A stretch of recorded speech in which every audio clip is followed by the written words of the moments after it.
Hello friends, I would like to continue a series of educational videos where I will be covering most typical beginner mistakes in chess. In each video, I will cover a real game that was played by a beginner versus an experienced player, in which typical and very common errors will be punished in an instructional way. In the following game, the player with the black pieces was rated 1400 on chess.com, and the player with the white pieces was an experienced student of mine. My student in the game wanted to practice a specific opening that I recommend for beginner chess players. If you want to learn that opening as well, you can find the link to that video in the comment section. So white started off with d4, black played d5, knight f3, everything in the theory of the opening that I recommend, and here black surprised us with the move bishop to f5. I could perhaps mention that at the higher levels, black needs to watch out, and when they're considering to develop their light square bishop like that in the queen's pawn openings, please watch out for white's ideas of c4 and queen b3, when the pressure against the pawn on c7 and d5 could cause some problems for the black pieces if they don't know what they're doing. Well, we're just following our opening, so white played g3, knight to f6, everything looks very normal, bishop g2, and here black plays knight to c6. I consider this a mistake, which is a very common one among beginner chess players. In the queen's pawn openings, in most cases, knights are not well placed in front of the c-pawns. The knight on c6 is preventing black from playing their c7 pawn to c6 or to c5 to fight for the so needed extra central control. At the same time, the pawn on c7 might become a weakness as it cannot move forward and is not guarded by other pawns. Of course, there are some benefits of placing the knight on c6 as well. Specifically, knight is targeting the pawn on d4 and applying some kind of pressure against it, and also in some cases perhaps black can dream of getting this idea of knight b4 and knight to d5. But in reality, these are not the threats that white finds hard to defend against, and the negatives just outweigh the positives by a large margin, and I consider knight c6 as a mistake.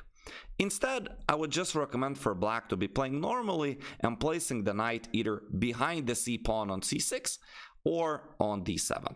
For instance, pawn to e6, let's just say white plays also normally, bishop to e7 development, some kind of development with bishop to f4, say black castles, knight b2, white is aiming for a similar setup of the opening that I recommend for beginners, and here black would be playing a move like c5. And here the pawn is guarded by the bishop, and the knight of blacks can comfortably get behind the pawn when there is even more pressure against d4, plus this pawn on c5 provides just extra central control. Also, of course, it's possible to place the knight on d7. It's a very, very common destination for the black's knight on b file in the queen's pawn openings, like queen's gambit declined or the Slav, and after a move like c4, black would just play c5 when perhaps they're even ready to take back with the knight in case white captures. And these positions are considered more equal than they are in the game after the move knight to c6. Here white definitely has an advantage if white plays correctly. White castles, black has not created any kind of threats, and in the game the opponent played the pawn move to e6. Now I know what you're asking, what if the opponent plays knight b4? In the first video, perhaps I could also mention that the idea is of course to take on c2. In the first video we learned that most of the time two minor pieces, like bishop and knight, are better than the rook, and the same principle can be applied here. If white can exchange the rook plus maybe even a pawn for the knight and the bishop on f5, then white is doing great.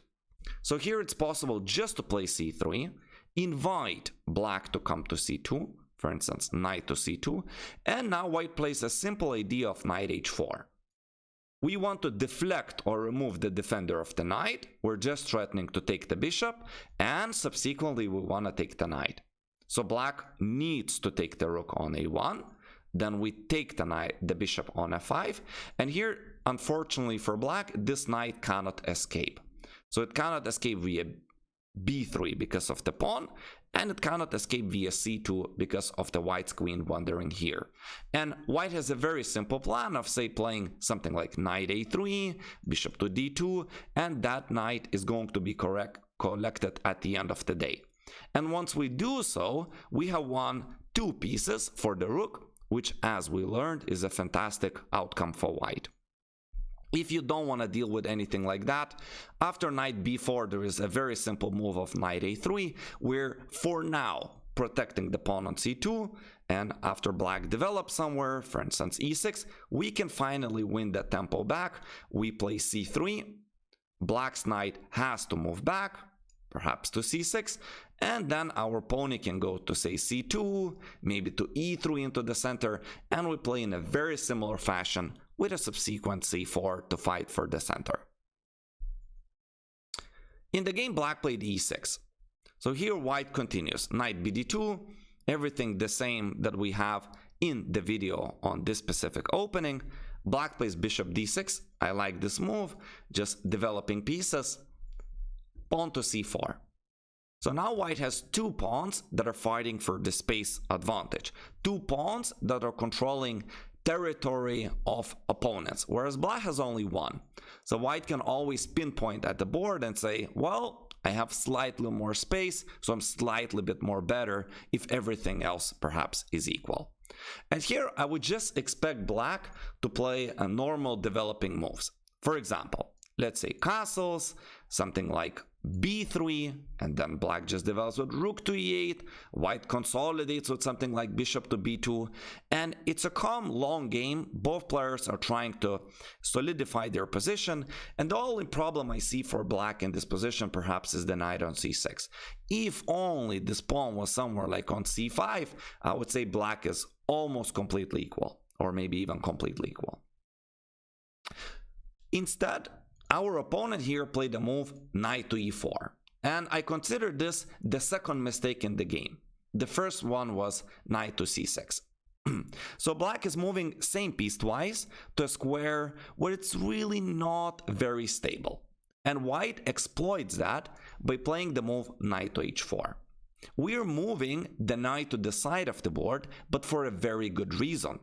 We're opening up a discovered attack against the black's knight. We understand that there is no threat to win the pawn because the knight is guarded twice, but we inevitably want to take the bishop on f5. And the bishop has no escape squares, as if the bishop starts running away from the white's knight, now we can win the pawn as the knight lost protection. So in the game, after white played knight to h4, black simply played bishop to e7. Now the idea of theirs is perhaps to threaten the knight on h4, but we achieve our main goal, which was to take the light square bishop. Bishops are just worth more on average and in most positions than the knight, so we're always happy to do that. And we're also weakening black's pawn structure slightly. Sometimes this could also be a strength, I mean the pawn on f5, because it prevents white from playing the pawn to e4 in the future. However, in some cases, of course, we can see that the pawn on its own is a bit weak, or black needs to play a move like g6, which severely would loosen the dark square control on the king side. Here white is just solidifying the pawn structure with e3, as after any d takes c4, there is a subsequent attack against this pawn on d4. So a normal and very natural move that solidifies white center. And black thought they're perhaps winning the pawn, because they can remove the defender of the pawn on c4. Now white played bishop takes d2, and here after dc4 temporarily, black is a pawn up. The problem for white, of course, the problem for black, I mean, of course, is that it's not a pawn that you can hold on to. It's easily attackable. There are many ways to do that. Plus, white also just has a simple double attack. And that's where those weaknesses are illustrated. So black is in the need of giving the pawn back. And in the game black played queen d7, they tried to hold on to the f5 pawn. Of course, even if they protect the c4 pawn, we can always just apply more pressure along the c file against it. And here white just simply collected the pawn with queen takes c4 and black castled. Now one might think that black is fine here, but in reality I would say black is just completely lost, both probably practically and even objectively. Why?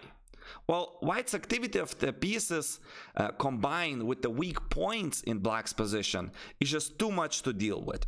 For example, white's light square bishop is applying immense pressure on the diagonal, like for example targeting the knight on c6. And we also have the open file where we can apply similar immense pressure along the c file. So white's pieces are just very, very active, and there are realistic targets that white can be playing against. These are c7, b7, and f5. So for now, we're just attacking c6, and we're gonna continue attacking with the rooks. We can even double up the rooks, and maybe even attack the point on c6 4 times. And black is, as you can see, unable to bring 3 or 4 defenders to protect that knight, not at least this fast. The knight also cannot move, because if it moves we would take b7 pawn, or if the rook is on c1, you can see that c7 pawn indirectly is hanging as well. And that is the problem with that knight on c6. You once play a game like that, then you come back to the opening and you see that your opponent here played knight to c6. Without a coach, player might not understand that the problem to the black's position was that knight on c6 that prevented the pawn on c7 moving to c5 or c6. Let me draw an arrow for you. But once you really play a game like that and you don't commit to like blunders and you haven't lost a piece, however, there's nothing you can do as black. I don't think you want to put the knight on c6 again in the same position there as black. So here black plays rook a to b8. Well, what's the idea? Perhaps if we just take the knight on c6 and we seem to be winning the pawn here, black can retaliate against the pawn on b2. So at the end of the line, black's rook gets very, very active. And that's why my student played a prophylaxis move b3. And all of the same threats that were there before are here as well. So now we're threatening to win the knight on c6. So black plays any like normal looking move like rook to d8, we can simply enter a winning endgame. We give up our monster, an amazing bishop, because we're entering an endgame which is just simply winning.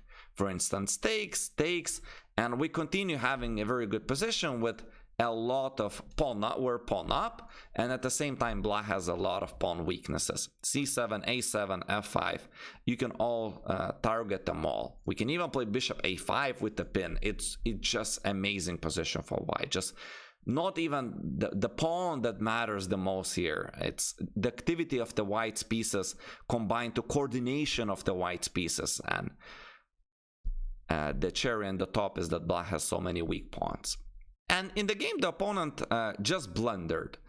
They just played queen to e6. White played d5. Black played knight to e5, attacking our queen. And here we can just take. And at the end, we collect the knight, and white is just a piece up. And black resigned the game. Even here, there is this pressure against these pawns. Rook is coming to c1. And white is just completely winning. So this time I picked a player that is slightly bit higher rated.